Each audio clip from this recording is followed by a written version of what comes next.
Good morning, class. How are y'all today? Good. Well, remember, we've been learning about how to comprehend the stories that we read so that we can understand them better. So do y'all remember whenever we read Wimberly Worried yesterday in class? Yeah. Mm-hmm. Yes. Do y'all remember the beginning, the middle, the end of that book? It's okay if you don't. Do you remember it? Kind of, a little bit. It can be difficult sometimes. So what we're going to do today is this is something that I did that y'all are going to do today. This is called Draw a Story. And what I want you to do is look on your sheets that I gave you.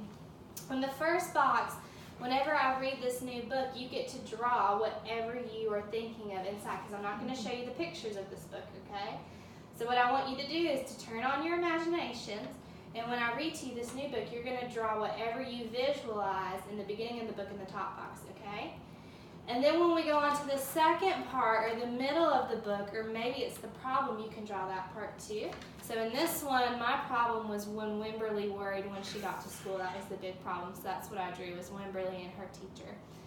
And then when we get towards the end of the book, you can draw what you visualize there. And so what I did was Wimberly met her new friend, and that's how the book ended, and that's how her problem had a solution, okay? So, do you know what I expect you to do? Do you have any questions? Any questions? Okay. I'm going to read the book, but I'm not going to show you the pictures, okay?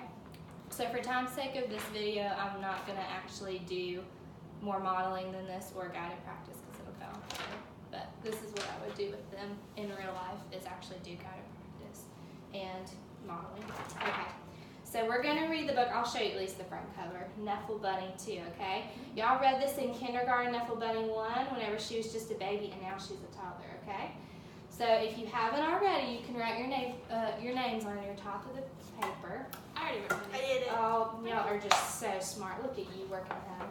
Okay, y'all ready? I wrote my So the first box is for the beginning of the book, okay? Okay.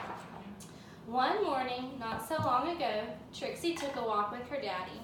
By now, Trixie really knew how to talk. Guess what I'm going to do?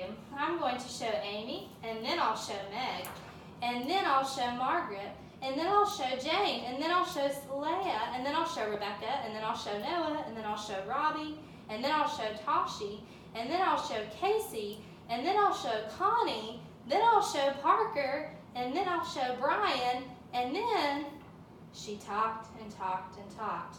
Trixie was excited because she was talking about her one-of-a-kind Nefelbunny, and she was taking him to a special place.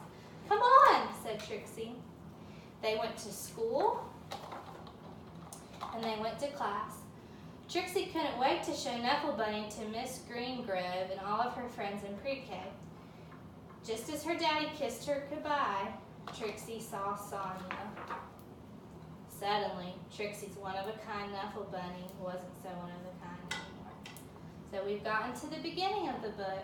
So I want you to visualize and listen to the words I'm saying and make sure you're declaring. You are all doing an awesome job, okay?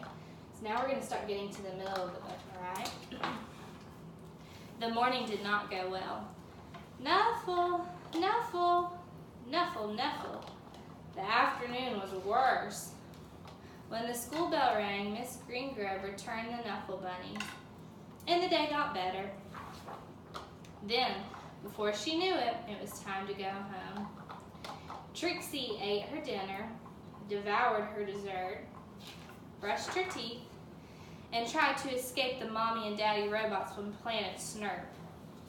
At 1/2 bedtime, Trixie was tucked in.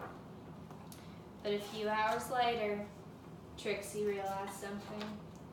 Trixie marched into her mommy and daddy's room and said, "That is not my bunny." Trixie's daddy tried to explain what 2:30 a.m. means. He asked, "Can we deal with this in the morning?" But Trixie's dad went to the phone.